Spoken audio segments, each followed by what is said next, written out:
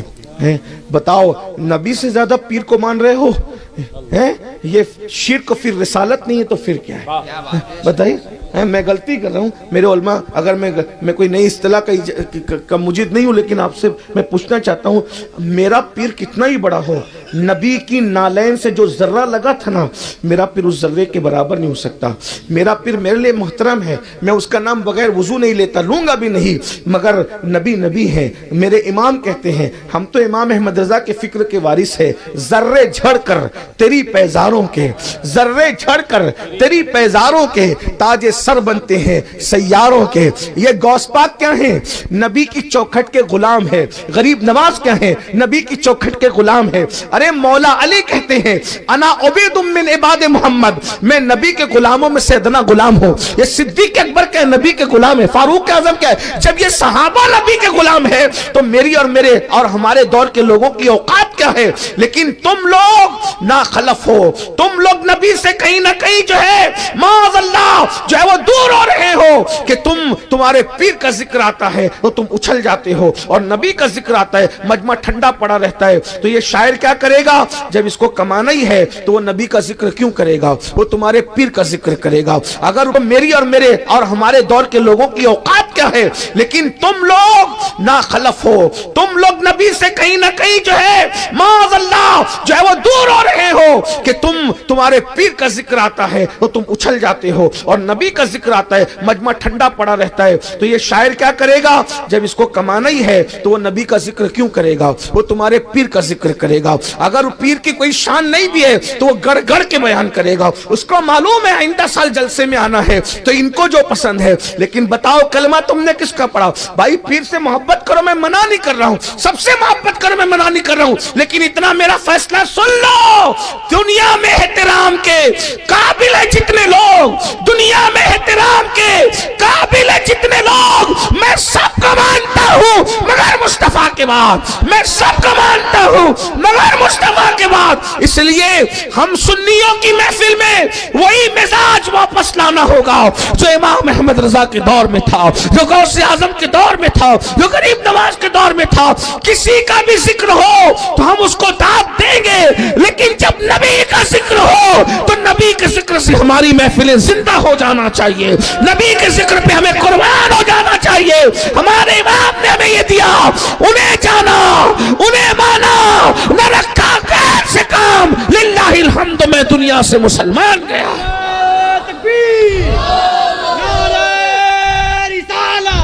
سب کی عزت کرو, سب کی عزت کرو, سب کی تعظیم کرو, لیکن یہ مزاج بدل رہا ہے جلسوں کا کہ پیر کا نام آتا ہے تو تم اچھلتے ہو. اچھلو بالکل, لیکن سب سے بڑا پیر ہمارا کون ہے؟ مصطفیٰ. سب سے بڑا پیر ہمارا مصطفیٰ جان رحمت ہے. سب سے بڑے پیر ہمارے نبی ہیں مصطفیٰ. حضور سے سب سے زیادہ محبت کرو. لا یؤمن احدکم حتی اکون احب الیہ من والدہ وولدہ والناس اجمعین. چلے بات دور نکل گئی, میں کیا عرض کر رہا تھا؟ حضور کیسے, سن لیجئے. ایک مرتبہ ایک جنگ کا موقع ہے, میں نے بتایا نا مولانا ہم لوگ کام نہیں کرتے, چھوٹے موٹے کام آپ کو سونپتے ہیں. حضور کیسے تھے؟ حضور کیسے؟ ایک جنگ کا موقع ہے, جنگ کے موقع پہ اللہ کے رسول علیہ السلام نے کہا ابو بکر تم یہ کر لو, عمر تم یہ کر لو, عثمان تم یہ کر لو, علی تم یہ کر لو, سعد یہ کرو, سعید یہ کرو, طلحہ یہ کرو, زبیر یہ کرو, خالد یہ کرو, ابو ذر یہ کرو, سلمان یہ کرو, مقداد یہ کرو, بلال یہ کرو. سب کو حضور علیہ السلام نے الگ الگ کام دے دیا. اور صحابہ کہتے ہیں حضور ہمارے درمیان سے غائب ہو, ہمیں حضور نظر نہیں آئے. دھیان, توجہ ہے آپ کی؟ بٹ گئی توجہ ہے آپ کی؟ میری طرف توجہ ہے. ذکر اس کا کر رہا ہوں جو سب پیروں کا پیر ہے, جو علی مرتضیٰ کا بھی پیر ہے, جو جبریل امین کا بھی پیر ہے, جو صدیق اکبر کا بھی پیر ہے. اور یاد رکھنا تیرے در کا درباں ہے جبریل اعظم, تیرا مدح خاں ہر رسول و ولی ہے. سن لیجئے. تو سنیے, صحابہ کہتے ہیں حضور ہمارے درمیان سے غائب ہو گئے. تھوڑی دیر گزری تھی, ہم اپنے اپنے کام میں لگ گئے, تھوڑی دیر کے بعد ہم نے کیا دیکھا کہ لکڑیوں کا گٹھا سر پہ رکھ کر حضور آ رہے ہیں. ہم تڑپ گئے. حضور آپ نے ہمیں کہہ دیا ہوتا. آقا نے فرمایا بھائی سب کو میں نے کام بانٹ دیا, ایک کام بچا تھا اور میں بچا تھا, تو میں کوئی ممتاز شان والا بن کر بیٹھنے سے بہتر ہے کہ میں اللہ کا بندہ ہوں, میں بندوں کی طرح جینا چاہتا ہوں, یہ کام میرے حصے کا میں نے کر دیا. دیکھیے حضور ہیں, لکڑی کا گٹھا دین کے لیے سر پہ رکھ کے لا رہے ہیں, اور حضور خندق بھی کھود رہے ہیں. بس اسی پہ بات اب پوری ہونی ہے, شاید توجہ کر لیں. حضور نے خندق بھی کھودی, جتنا صحابہ کو دیا نا ٹکڑا, اس سے ڈبل حضور نے خود دیا خندق کھودنے. لعاب حضور کا لعاب بیان کرنے لگا ہوں, اسی میں بات پوری کرنے لگا ہوں. حضور خندق کھودنے. اب یہاں ایک جملہ کہہ دوں گا بہنوں کی بھی توجہ چاہتے ہوئے. یہ جو نماز نہیں پڑھتے ہو نا, مسجد ویران کرتے ہو, داڑیاں مڈا کے گٹروں میں پھینکواتے ہو, عورتوں کو پاپ کی نظر سے دیکھتے ہو, گندی فلمیں دیکھتے ہو, ماں باپ پہ ظلم کرتے ہو, دین پہ عمل نہیں کرتے. کبھی یہ بھی سوچا کرو کہ یہ جو دین میرے گھر تک پہنچا ہے, یہ میرے نبی کی محنت ہے, یہ میرے نبی کی محنت ہے. کتنی محنت اس دین کے لیے رسول اللہ نے خندق کھودی. خندق کس کی کیا محنت ہے مجھے نہیں معلوم, لیکن نبی اور صحابہ اور اہل بیت کی یہ محنت ہے. انہوں نے خندق کھودی. خندق. اور خندق کب کھودی ہے؟ خندق کب کھودی ہے؟ کئی دن پیٹ پہ پتھر باندھ کے بھوکے رہ کے خندق کھودی. رسول اللہ اپنے ہاتھ سے خندق کھود رہے. جب کبھی آپ کا دل چاہے نا گناہ کرنے کے لیے, گناہ کرنے, تو کبھی سوچنا میں کیسے گناہ کر لوں, کیونکہ اس دین کو مجھ تک پہنچانے کے لیے میرے نبی نے خندق کھودی.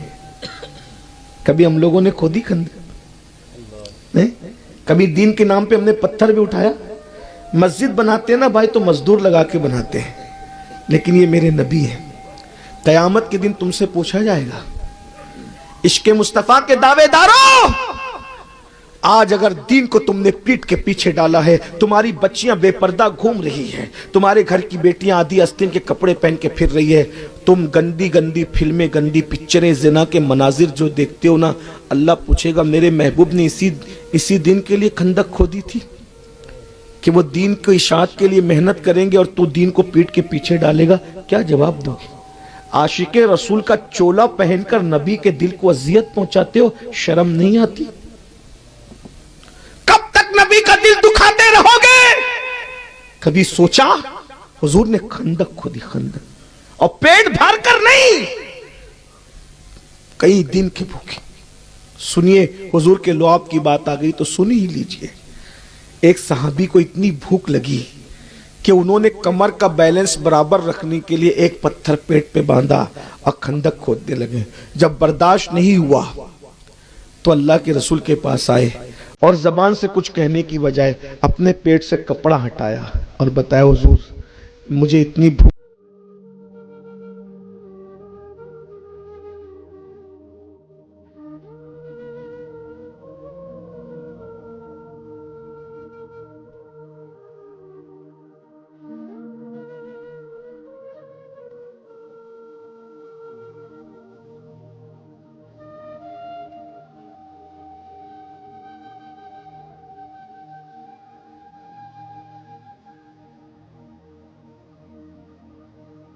جب انہوں نے نبی کو اپنے پیٹ کا پتھر دکھایا تو اللہ کے رسول نے زبان سے کچھ کہنے کی بجائے رسول اللہ نے اپنے پیٹ سے کپڑا ہٹایا. تو جب کونین کے مالک بادشاہ کونین نے اپنے پیٹ سے کپڑا ہٹایا تو کیا دیکھا؟ صحابہ کے پیٹ پر ایک ایک پتھر تھا اور کونین کے مالک مصطفیٰ جان رحمت کے پیٹ پر دو دو پتھر تھے. حضور نے اپنے پیٹ پہ دو پتھر باندھ رکھے تھے. بتائیں حضور کتنے دن کے بھوکے ہوں گے, اور اتنے دن کے بھوکے رہ کے حضور اللہ کے دین کے لیے خندق کھود رہے تھے, اللہ کے دین کے لیے. یہ منظر حضرت جابر نے دیکھا, تڑپ گئے. سرکار جابر تڑپ گئے, گھر گئے دوڑے دوڑے, بیوی سے کہا دیکھو میں نے وہ منظر دیکھا ہے کہ میں تڑپ گیا ہوں. کیا دیکھا؟ حضور کے پیٹ پہ دو پتھر ہیں, کئی دن سے نبی کے گھر میں چولہا نہیں جلا, اگر تم اجازت دو میں حضور کو دعوت دے دوں, حضور کو اپنے گھر بلا لوں, دعوت دے دوں. بیوی نے کہا ہاں ہاں ہمارے گھر میں ایک بکری ہے نا, ہم ذبح کر دیں گے نبی کے نام پہ, لیکن دیکھو ایک ہی بکری ہے اور آدھا سیر جو ہے, ہم صرف نبی کو کھلا سکتے ہیں, نبی کے سوا ہم کسی کو نہیں کھلا پائیں گے. تو حضور کو دعوت دو گے تو کیسے دو گے؟ عورتیں تو عورتیں ہوتی ہیں نا, حضور کو دعوت دو گے تو کیسے دو؟ کہ کیسے؟ حضور کے کان میں کہنا حضور آپ کو دعوت ہے, اور کسی کو پتہ نہیں چلنے دینا. حضرت جابر آئے, حضور کے کان میں کہا حضور میں نے آپ کے پیٹ پہ پتھر دیکھا.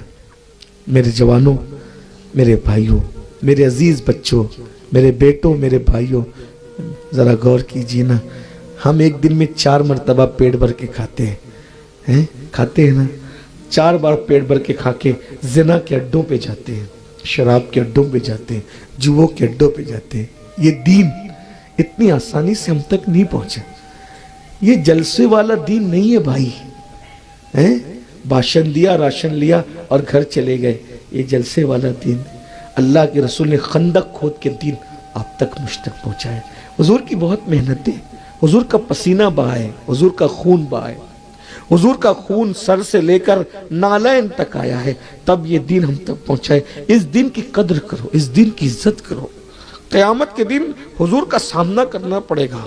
اگر حضور کے سامنے گئے نا اور حضور نے منہ پھیر لیا, او دجال جھوٹے, میں نے تو محنت کر کے خون بہا بہا کر, پسینہ بہا بہا کر تیرے دیہات تک میرا اسلام پہنچایا تھا, تو تو اپنے چہرے پہ داڑھی بھی نہیں رکھ سکتا تھا, تو 5 وقت کی نماز کے لیے ٹائم بھی نہیں نکال سکتا تھا. اگر کل قیامت کے دن حضور نے منہ پھیر لیا تو کہاں جاؤ گے؟ کس کی چوکھٹ پہ جاؤ گے؟ کس کے دروازے پہ دستک دو گے؟ حضور کو اپنا دین بہت پسند ہے, حضور نے اس دین کے لیے بہت محنت کی ہے, حضور نے بہت محنت کی صلی اللہ علیہ وسلم. حضرت جابر آتے, یا رسول اللہ میں نے آپ کے پیٹ پہ 2 پتھر دیکھے, حضور مجھ سے برداشت نہیں ہے, ہمارے گھر میں ایک بکری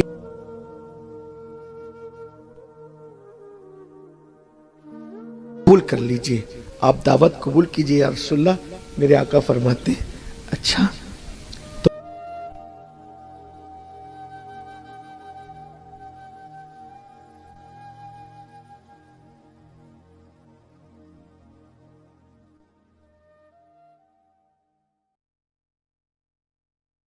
کیلے کو دعوت ہے اور میں بھوکا ہوں, اور اتنا بھوکا ہوں کہ پیٹ پہ 2 پتھر بندے ہیں, کیا چاہیے؟ چلے جانا چاہیے نا. یہ حضور ہیں, حضور کھڑے ہوئے اور کھڑے ہو کہا او خندق والو مبارک ہو, مبارک ہو. سب لوگوں نے حضور کی طرف کام چھوڑ کے توجہ کی. تم سب کو جابر کے گھر آج دعوت ہے, آج تمہاری بھوک کا اللہ نے انتظام کر دیا ہے. حضرت جابر وہ پورے لشکر میں نبی اعلان فرما رہے صلی اللہ علیہ وسلم. گئے, بیوی کا غضب ہوا, کیا ہوا؟ ارے حضور نے پورے لشکر کو اعلان, میں نے تمہیں پہلے ہی کہا تھا کہ حضور کو اکیلے دعوت دینا, آپ نے سنا نہیں.